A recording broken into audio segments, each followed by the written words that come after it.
దేవుని యొక్క పరిశుద్ధ గ్రంథములో అనేకమైన సంగతులు మనకి దేవుడు నేర్పిస్తూ ఉన్నాడు. దేవునికి ఇష్టమైన మార్గములో మనము జీవించాలంటే మొట్టమొదటిగా దేవుడు మన హృదయాన్ని ఏం చేస్తాడంట? పరిశోధిస్తాడు. మన హృదయాన్ని పరిశోధించినప్పుడు మన హృదయంలో ఉన్న అవన్నీ కూడా అక్కడి నుండి దూరంగా ఉండాలి. మన హృదయం దేవునికి ఇష్టమైన హృదయంగా ఉండాలి. మన హృదయంలో ఉన్న ఆ కోపం, క్రోధం, అసూయ, ద్వేషం, ఆ యొక్క లక్షణాలు కొన్ని మనకి చెప్తూ వచ్చాడనమాట. మన హృదయంలో స్వాభావిక లక్షణాలు ఉంటాయి, వాటన్నిటినీ కూడా తీసివేసుకోమని దేవుడు మనకి తెలియజేస్తూ వచ్చాడు. అంత మాత్రమే కాదు కానీ ఆయనంట మనకి నూతన హృదయాన్ని ఇస్తాడంట. ఏ హృదయం ఇస్తాడు? నూతన హృదయం.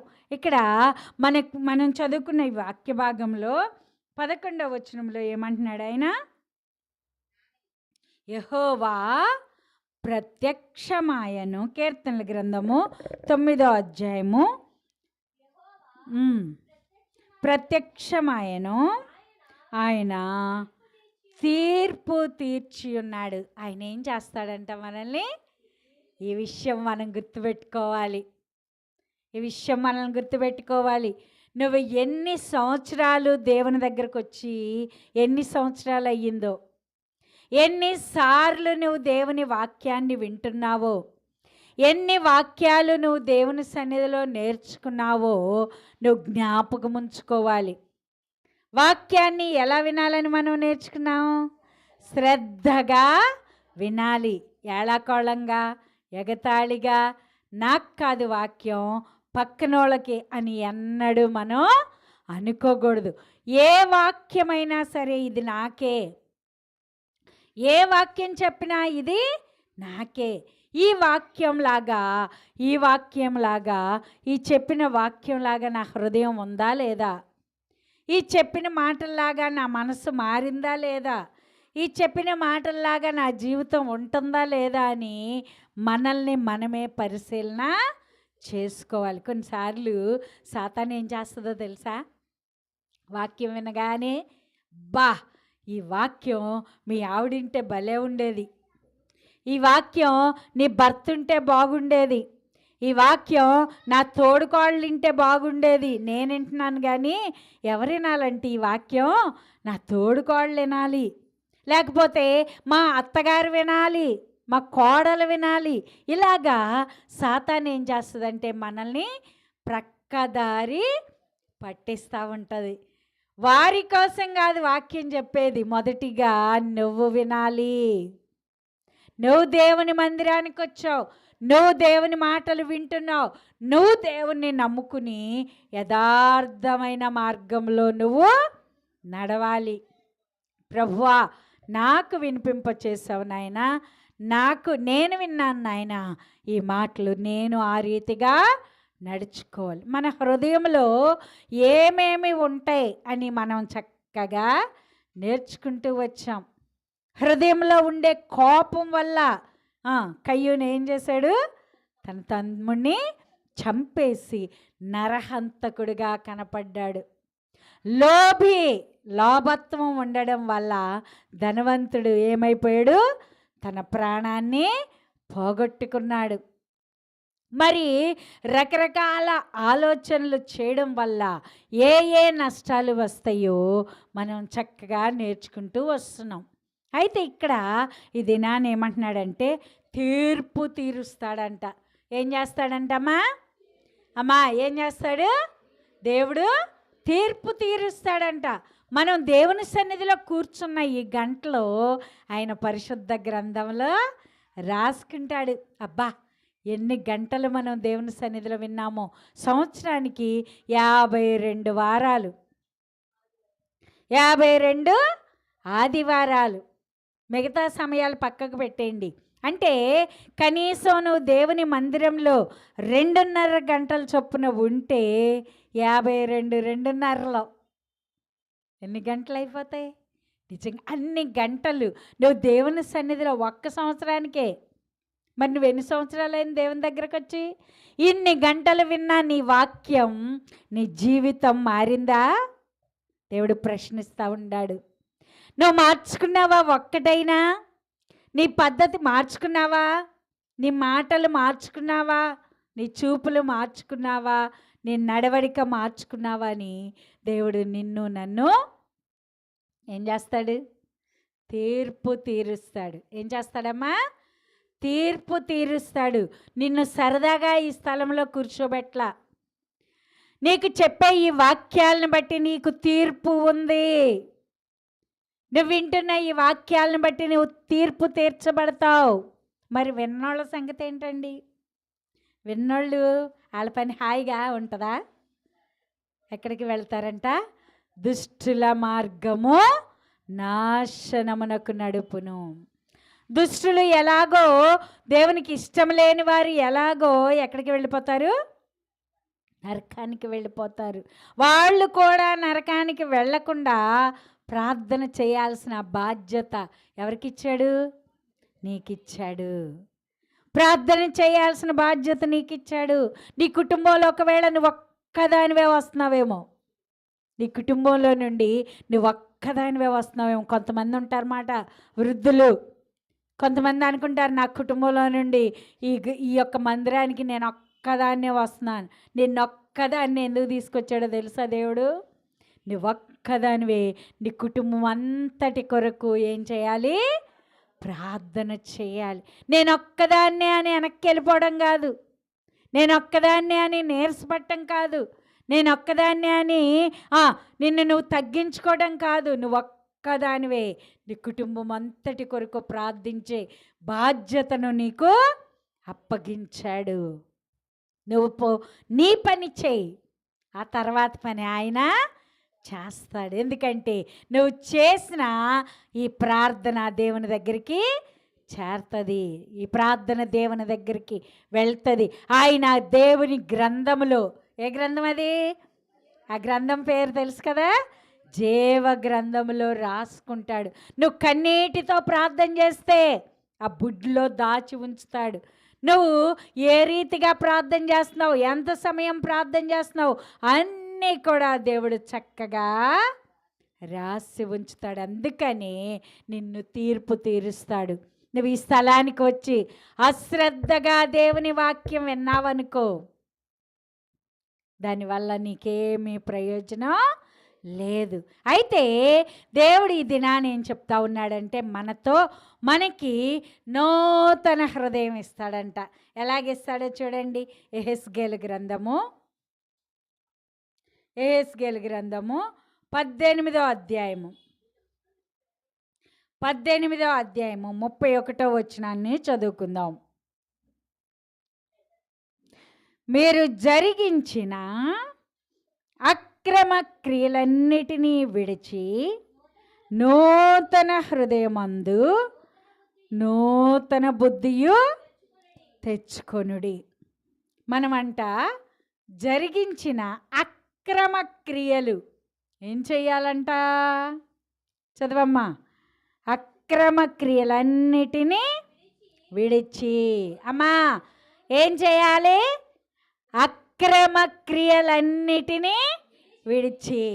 నువ్వు దేవుని దగ్గరికి రావడం గొప్ప కాదు, నువ్వు దేవుని సన్నిధికి రావడం గొప్ప కాదు, నువ్వు పరిశుద్ధ గ్రంథాన్ని పట్టుకోవడం గొప్ప కాదు, నువ్వు పాటలు పాడటం గొప్ప కాదు, నువ్వు వాయిద్యాలు వాయించటం గొప్ప కాదు. దేవుని దృష్టిలో అది దేవుణ్ణి మనం స్తుతించడం. దేవుడు నీకు తగిన ప్రతిఫలాన్ని నీకు ఇస్తాడు. నువ్వు దేవుని కోసం ఎంత శక్తి అయితే ఖర్చు పెట్టావో అంత శక్తిని నూరంతలుగా నీకు ఇస్తాడు. నూరంతలుగా ఇస్తాడు. ఈ సంగతి మీకు తెలుసా? నూరంతల శక్తిని మనకి ఇస్తాడు. మనం ఆయన కోసం కష్టపడాలి. ఆయన కోసం మనం కష్టపడితే నూరంతల ఆశీర్వాదం ఇస్తాడు దేవుడు. అయితే ఇక్కడ ఏమంటున్నాడంటే, మనం దేవుని సన్నిధికి వచ్చినప్పుడు ఆయన మనకి తీర్పు తీరుస్తాడు. మనం చేసిన ఆ క్రమము లేని పనులు, అక్రమము చేసిన విధానాలు, అక్రమంగా చేసిన పనులు, వాటన్నిటినీ అంట ఏం చేయాలంటమ్మా? విడిచిపెట్టాలి. ఏం చేయాలి? విడిచిపెట్టాలి. వాటిని కొనసాగించకూడదు. కొన్నిసార్లు మనం ఏం చేస్తున్నాం? వాటిని మనం దేవుని దగ్గరికి వచ్చినా ఏ చేయకూడదు, వాటినే మనం చేస్తూ వెళ్ళిపోతున్నాం. దానివల్ల నువ్వు తీర్పులోనికి వెళ్ళినప్పుడు దేవుడు నిన్ను పరిశీలించి పరిశోధించి చూసినప్పుడు నువ్వు ఎలా కనబడతావు? దోషిగా కనబడతావు. నువ్వు దోషిగా కనబడకుండా ఉండాలి అంటే క్రమమైన జీవితాన్ని నేర్చుకోవాలి. అక్రమము చేయవారులారా అంటున్నాడు ఇక్కడ. అక్రమాన్ని ఏం చేయాలంట? మనం విడిచిపెట్టాలి. అప్పుడంట చదువు నాన్న దాని కింద, నూతన బుద్ధి నూతన హృదయం తెచ్చుకోండి. ఏమొస్తుందంటమ్మా? ఎప్పుడైతే నేను ఇలాగా ఉండాలంట దేవుని వాక్యం నేర్పిస్తుంది, నేను ఇలాగ చెయ్యాలంట దేవుని వాక్యం నేర్పిస్తుందని నువ్వు వాటిని విడిచిపెడతావో, విడిచిపెట్టినప్పుడంట దేవుడు ఏమిస్తాడు? నీకు నూతన హృదయాన్ని ఇస్తాడు. అమ్మా, నీకు నూతన హృదయం ఇస్తాడు. అంత మాత్రమే కాదు, ఇంకా ఏమిస్తాడు? నూతన బుద్ధి ఇస్తాడంట. ఈ బుద్ధి ఎవరన్నా ఇస్తారా? అమ్మా నాన్నలు ఒక 1 కోటి రూపాయలు అయితే ఇస్తారు. ఒక 100 రూపాయల దగ్గర నుండి ఒక 1000 రూపాయలు, పోనీ 1,00,000 రూపాయలు, 1 కోటి రూపాయలు ఇవ్వగలరు. కానీ బుద్ధిని ఎవరైనా ఇస్తారా? ఎవరిస్తారంటే దేవుడు ఇస్తాడు. బుద్ధి విజ్ఞాన సర్వ సంపదలు ఆయన దగ్గర ఉన్నాయి. బుద్ధి ఇవ్వాలి అంటే వీడికి మరీ బుద్ధి లేదండి, ఈ అమ్మాయికి అస్సలు బుద్ధి లేదండి అంటూ ఉంటాం మనం. ఆ బుద్ధి కావాలంటే ఎవరి పాదాలు పట్టుకోవాలి? దేవుని పాదాలు పట్టుకోవాలి. నూతన బుద్ధి ఇస్తాడంట. అంతకుముందు ఒకవేళ చెడ్డ బుద్ధి నీలో ఉంటే ఆ చెడ్డ బుద్ధిని తీసివేస్తాడు. దేవునికి స్తోత్రం చెప్పండి. హల్లెలూయా. నీ చెడ్డ బుద్ధిని తీసివేసి ఏ బుద్ధి ఇస్తాడంట? నూతనమైన బుద్ధి. నీ చెడ్డ హృదయం తీసివేసి ఏ హృదయం ఇస్తాడంట? నూతనమైన హృదయం. అమ్మా, నీకు నూతన హృదయం కావాలా వద్దా? నూతన హృదయం వస్తేనే నువ్వు పరలోక రాజ్యానికి వెళ్తావు. మనం అంతకుముందు చెప్పుకున్నాం ఒక కథని. దొరగారు ఏం పెంచుకున్నారు? ఈ పంది పిల్లని పెంచుకున్నాడు. పంది పిల్లల్ని ఎక్కడ పడుకుంది? బురదలో పడుకుంది. దొరగారు బంగారపు గొలుసేసాడు, మంచి కొత్త వస్త్రాలు, పట్టు వస్త్రాలు వేసాడు. కానీ వాటిని తీసుకెళ్ళి ఎక్కడ పెట్టేసింది? బురదలో. ఎందుకంటే దాని బుద్ధి బురదలోకి వెళ్ళే బుద్ధి. ఎలాంటి బుద్ధి అమ్మా? బురదలోకి వెళ్ళే బుద్ధి. ఇప్పుడు దొరగారు డాక్టర్ గారి దగ్గరికి వెళ్ళి సలహా తీసుకుని ఆ హృదయం, ఆ గుండె తీసేసి చక్కని గుండెను అమరిస్తే ఇప్పుడు వెళ్తుందా బురదలోకి? నువ్వు విడిచిపెట్టినా సరే ఆ బురదలోకి. అలాగా మొదటిగా మనం మార్చుకోవాల్సింది మన హృదయాన్ని. మన హృదయం, ఏ హృదయం రావాలి అంటే ఏ హృదయం రావాలమ్మా?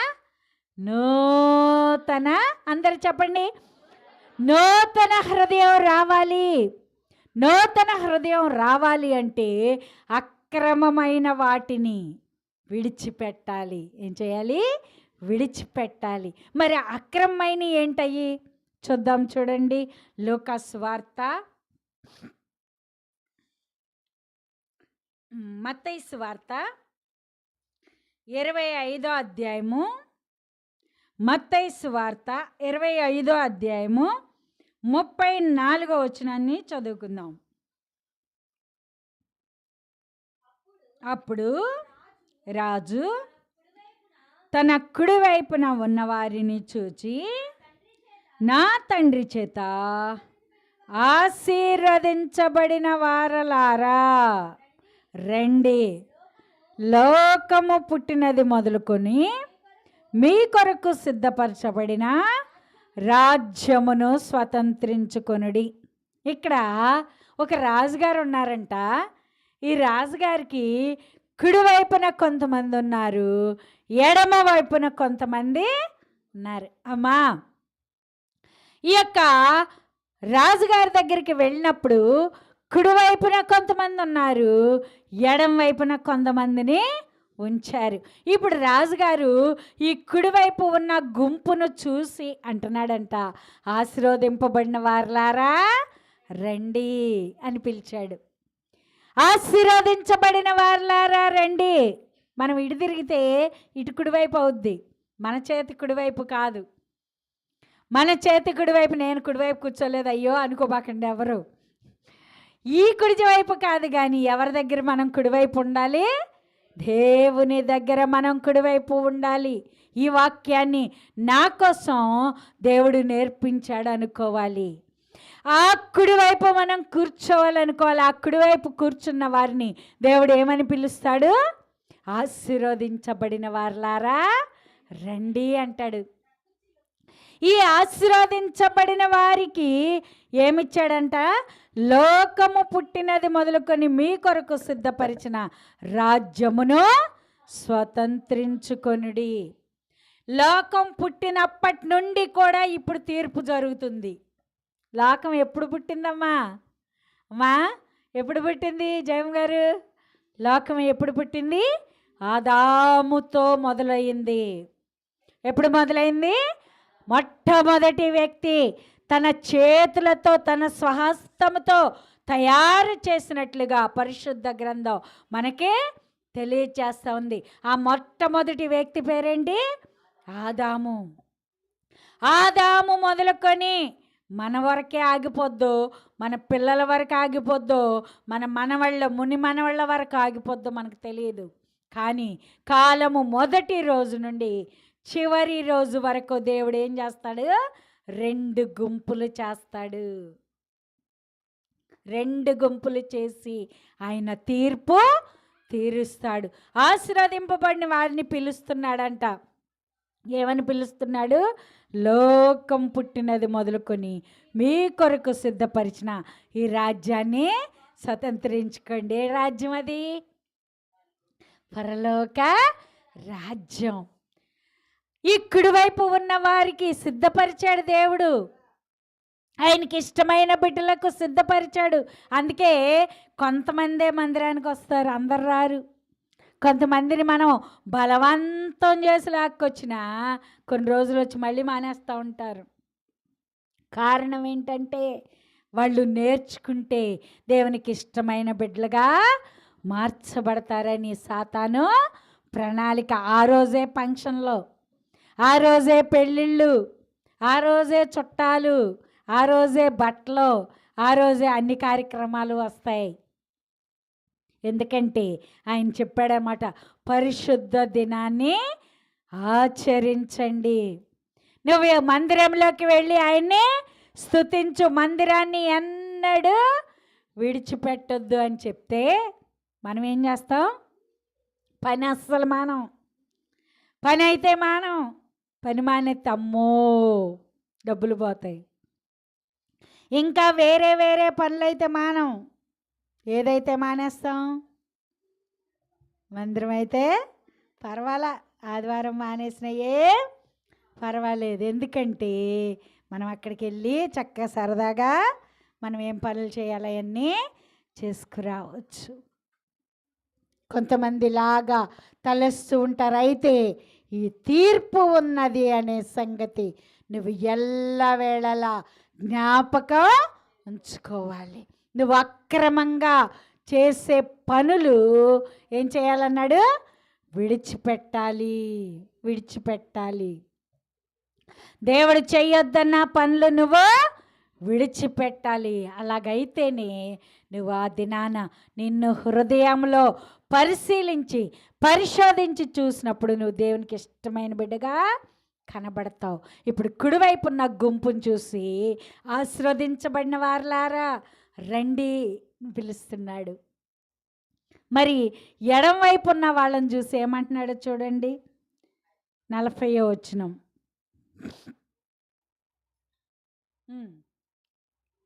40వ వచనం, మత్తయి సువార్త 25వ అధ్యాయము 40వ వచనాన్ని చదువుకుందాం. మిక్కిలి అల్పులైన ఈయన సహోదరులలో ఒకనికి మీరు చేసితిరి గనుక నాకు చేసితిరని నిశ్చయముగా మీతో చెప్పుచున్నానని అనెను. అప్పుడు ఆయన ఎడమవైపు ఉండు వారిని చూసి, ఎంత భయంకరమో చూడండి, ఏంటంట, శపింపబడిన వాళ్ళారు. చాలామంది చాలా ఈజీగా తీసుకుంటున్నారమ్మ ఈ దినాల్లో. అమ్మా దేవుని దగ్గరికి రండి, దేవుని మాటలు వినండి అంటే తర్వాత చూద్దాంలే. కొంతమంది అంటారు వయసు అంతా అయిపోయాక, ముసలోళం అయిపోయాక పర్వాలేదు, అప్పుడు వెళ్ళొచ్చు, అప్పుడు బాప్తీసం తీసుకోవచ్చు, అప్పుడు దేవుని పిల్లనని నేను చెప్పుకోవచ్చు అంటున్నారు. కానే కాదు. నువ్వే క్షణాన మరణిస్తావో నీకు తెలియదు. నువ్వు మరణించావంటే ఎక్కడి నుంచి ఉంటావు, వెళ్ళి తీర్పులో నిలబడతావు. నువ్వు మరణించక ముందే ఏం చేయాలమ్మా, దేవుని దగ్గరకు రావాలి. నీ అక్రమ క్రియలను విడిచిపెట్టాలి, నూతన హృదయాన్ని సంపాదించుకోవాలి, నూతన బుద్ధిని సంపాదించుకోవాలి. ఇది నాన్న మనం ఏమని ప్రార్థన చేయాలి, నూతన హృదయం నాకు దయచేయి ప్రభువా, నూతన బుద్ధి నాకు దయచేయి ప్రభువా, నీకు ఇష్టమైన రీతిలో నేను జీవించాలి ప్రభువా అని నువ్వు దేవుని సన్నిధిలో ప్రార్థన చేసుకోవాలి. ఎడం వైపు ఉన్న వారిని చూసి కుడివైపు ఉన్న వారిని ఏమన్నాడు ఆయన, ఆశీర్వదించబడిన వారిని. నిజంగా ఎంత ఆశీర్వాదమో తెలుసా. దేవుని మందిరానికి నువ్వు వస్తున్నావంటే దేవుని మందిరంలోకి వచ్చి శ్రద్ధగా వాక్యాన్ని వినాలి. మందిరంలోకి వచ్చి సరదాగా ఉండడం కాదు. కొన్ని మందిరాలకు మనం వెళ్తే వేల జనం గుంపులు గుంపులుగా ఉంటారు. ఆళ్ళ చీర ఏళ్ళ చీర చూసుకోవడమే సరిపోద్ది. ఎక్కడున్నామనే సంగతి కూడా వాళ్ళు మర్చిపోతారన్నమాట. ముచ్చట్లు పెట్టుకుంటూ ఉంటారు మందిరంలో, ఏయో మాట్లాడుతూ ఉంటారు, రకరకాల కార్యాలు. కొన్ని చోట్లకి వెళ్తే తిరణాలే 1000 రెట్లు మెరుగు. అక్కడే అన్నీ అమ్ముతూ కాలక్షేపం. ఎందుకో తెలుసా, సాతాను ఈ తీర్పు ఉందనే సంగతి మర్చిపోయేలాగా చేస్తుంది. నువ్వు అశ్రద్ధగా వాక్యాన్ని వినేలాగా చేస్తుంది. నిన్ను వాక్యము నుండి దూరంగా చేసి నువ్వు ఈ యొక్క మాటలు వినకుండా నిన్ను నాశనం చేస్తూ ఉంది. ఇప్పుడు నాశనం అయిపోతే ఏమని పిలుస్తున్నాడో తెలుసా దేవుడు? ఏమని పిలుస్తున్నాడమ్మా? శపింపబడిన వారలారా, శపింపబడిన వారలారా. ఎంత దౌర్భాగ్య స్థితి, ఎంత బాధ, ఎంత వేదన. ఎవరైనా మనల్ని కానీ నువ్వు శపింపబడిన దానివమ్మ అన్నారనుకోండి, వాళ్ళని అసలు ఈ ఊరిలో ఉంచుతామా? ఉంచం. కానీ దేవుని దగ్గరకు రాకపోతే ఏమని పిలుస్తాడంట దేవుడు? ఏమని పిలుస్తాడంట చెప్పండి. ఇప్పుడైనా మీ కుటుంబస్తులకి, మీ యొక్క సహోదరులకు, మీ బంధువులు, మీ స్నేహితులు, మీకు ఇష్టమైన వారు ఎంతమంది ఉన్నారు వాళ్ళందరికీ చెప్పండి, ఏమని పిలుస్తాడంట దేవుడు? శపించబడిన వారలారా అని పిలుస్తాడంట. ఎంత దౌర్భాగ్యం, ఎంత బాధ, ఎంత వేదన. అంత మాత్రమే కాదు, అసలు నరకాన్ని ఎవరి కోసం చేశాడో దాని కింద మాటల్లో చెప్తున్నాడు. చూడండి ఏమని చెప్తా ఉన్నాడో, చదవమ్మా. నన్ను విడిచి అపవాదికిని వాని దూతలకును సిద్ధపరచబడిన నిత్యాగ్నిలోకి పోవుడి. ఎవరి కోసం ఆ నిత్య అగ్ని ఉంది అంటే ఎవరికంట? ఎవరికి ఉంది అసలు అసలు ఆ అగ్ని ఎవరి కోసం దేవుడు తయారు చేశాడు, ఎవరి కోసం ఆ అగ్ని ఉంచాడు అంటే మన కోసం కానే కాదు. ఎందుకంటే మనమంటే ఆయనకి ఎంతో ప్రేమ, ఎంతో ప్రేమ. దేవుడు లోకాన్ని ఎంతో ప్రేమించాడు. మనమంటే ఆయనకి ఎంతో ప్రేమ. మనలో ఏ ఒక్కరు కూడా ఆ నరకాగ్నిలో పడాలని ఆయన కోరుకోవట్లా. మనందరం ఆయనకి ఇష్టమైన మార్గంలో నడవాలని ఆయన ఇష్టపడుతూ ఉన్నాడు. కానీ ఎవరి కోసం తయారు చేశాడంటే అపవాదికిని, వాని దూతలకి, వాళ్ళ కోసం నరకాన్ని చేశాడంటే దేవుడు.